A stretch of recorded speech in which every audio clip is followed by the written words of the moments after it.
আকাশবাণী কলকাতা জেলার চিঠি পশ্চিম মেদিনীপুর থেকে লিখেছেন আমাদের সংবাদদাতা সব্যসাচী লাহা।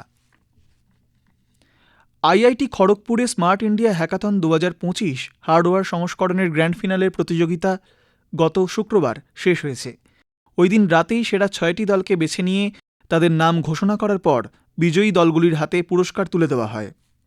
চূড়ান্ত পর্যায়ের ফলাফলে team ground zero, what the hack, team Velocis, no উইনারকে বিজয়ী এবং টিম কৃষিনেত্র ও টিম নির্বাণাকে যুগ্ম বিজয়ী ঘোষণা করা হয়েছে। উল্লেখ্য, গত 8ই ডিসেম্বর আইআইটি খড়গপুরে শুরু হয়েছিল স্মার্ট ইন্ডিয়া হ্যাকাথন 2025 হার্ডওয়্যার সংস্করণ প্রতিযোগিতা। প্রযুক্তিগত নেতৃত্ব, উদ্ভাবন এবং জাতি গঠনের উত্তরাধিকার চিহ্নিত করতে এই প্রতিযোগিতা একটি মাইলফলক হিসেবে বিশেষ তাৎপর্যপূর্ণ। ভারতের শিক্ষা মন্ত্রকের ইনোভেশন সেল এবং all India council for technical education আয়োজিত এই স্মার্ট ইন্ডিয়া হ্যাকাথন বিশ্বের বৃহত্তম উন্মুক্ত উদ্ভাবনী প্ল্যাটফর্মে পরিণত হয়েছে, যা উচ্চ শিক্ষার্থীদের মন্ত্রক, সরকারি বিভাগ, শিল্প এবং এনজিওগুলিতে সৃষ্ট বিভিন্ন চ্যালেঞ্জ মোকাবিলার ক্ষমতা প্রদান করে। 2017 সালে প্রথম শুরু হয়েছিল এই প্রতিযোগিতা। আইআইটি খড়গপুরে চলতি বছরে সারা ভারতের বিভিন্ন শিক্ষা প্রতিষ্ঠান থেকে 22টি দল এই প্রতিযোগিতায় অংশগ্রহণ করেছিল।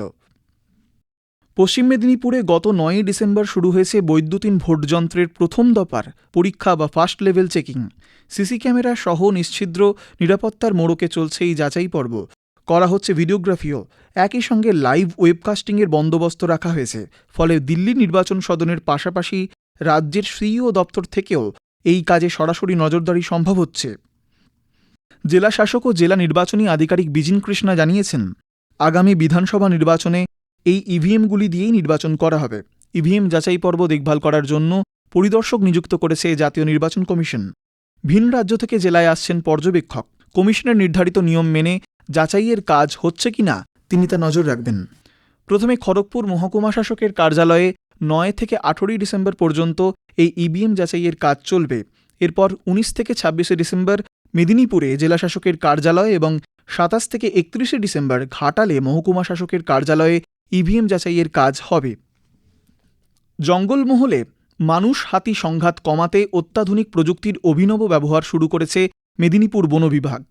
রাতের বেলা ঘন অন্ধকারের মধ্যে জঙ্গলে এবং জঙ্গল লাগোয়া গ্রামগুলিতে হাতির অবস্থান সম্বন্ধে বিস্তারিত জেনে স্থানীয় গ্রামবাসীদের সতর্ক করার জন্য থার্মাল ড্রোন টেকনোলজির আনুষ্ঠানিক ব্যবহার গত সপ্তাহ থেকেই শুরু করেছে মেদিনীপুর বন বিভাগ।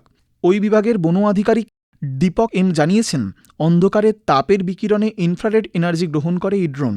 তা ব্যবহার করে সহজেই অন্ধকারের মধ্যেও চিহ্নিত করা যায় হাতিকে, জানা যায় হাতির প্রকৃত অবস্থান ও সংখ্যা।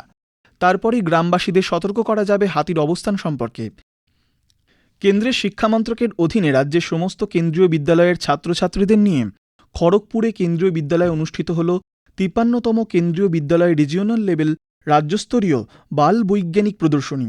2 দিনব্যাপী এই প্রদর্শনীতে মূল বিষয় ছিল স্টেম ফর বিকশিত অ্যান্ড আত্মনির্ভর ভারত, অর্থাৎ বিকশিত আত্মনির্ভর ভারতের মূল চাবিকাঠি। বিজ্ঞান প্রদর্শনীতে পশ্চিমবঙ্গের 64টি কেন্দ্রীয় বিদ্যালয়ের মধ্যে 57টির 298 জন শিশু বৈজ্ঞানিক মোট 237টি উদ্ভাবনমূলক মডেল প্রদর্শন করে।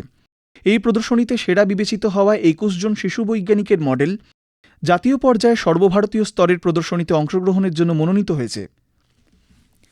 বিদ্যাসাগর বিশ্ববিদ্যালয়ে গত 10 ও 11 ডিসেম্বর অনুষ্ঠিত হল 38তম বার্ষিক ক্রীড়া প্রদর্শনী। বিদ্যাসাগর বিশ্ববিদ্যালয়ের ক্রীড়া দপ্তরের উদ্যোগে বিশ্ববিদ্যালয়ের শহীদ ক্ষুদিরাম বসু ক্রীড়াঙ্গনে 2 দিনব্যাপী এই অ্যাথলেটিক মিট এর আসর বসে। বিশ্ববিদ্যালয়ের উপাচার্য অধ্যাপক দীপক কুমার কর শিক্ষা ও ক্রীড়ার প্রকৃত উদ্দেশ্য সম্পর্কে আলোকপাত করে বলেন, এই দুটিই সংস্কৃতির অবিচ্ছেদ্য অংশ, যা শিক্ষার্থীদের শারীরিক ও মানসিক বিকাশের পাশাপাশি নৈতিকতা, শৃঙ্খলা, নেতৃত্ব, টিমওয়ার্ক এবং দেশপ্রেমের মতো গুরুত্বপূর্ণ গুণাবলী তৈরি করে। পুরুষ মহিলা মিলিয়ে 2 দিনের এই প্রতিযোগিতায় বিশ্ববিদ্যালয়ের অন্তর্গত মোট 30টি মহাবিদ্যালয়ের 600 জনের মতো প্রতিযোগী অংশগ্রহণ করেছিল। এই প্রতিযোগিতায় ছিল 13টি পুরুষদের ও 12টি মহিলাদের ইভেন্ট। প্রতিযোগিতায় বাছাই করা সেরাদের সর্বভারতীয় প্রতিযোগিতায় পাঠানো হবে বলে বিশ্ববিদ্যালয় সূত্রে জানানো হয়েছে। জেলার চিঠি শেষ হল। পশ্চিম মেদিনীপুর থেকে পাঠিয়েছেন আমাদের সংবাদদাতা সব্যসাচী লাহা।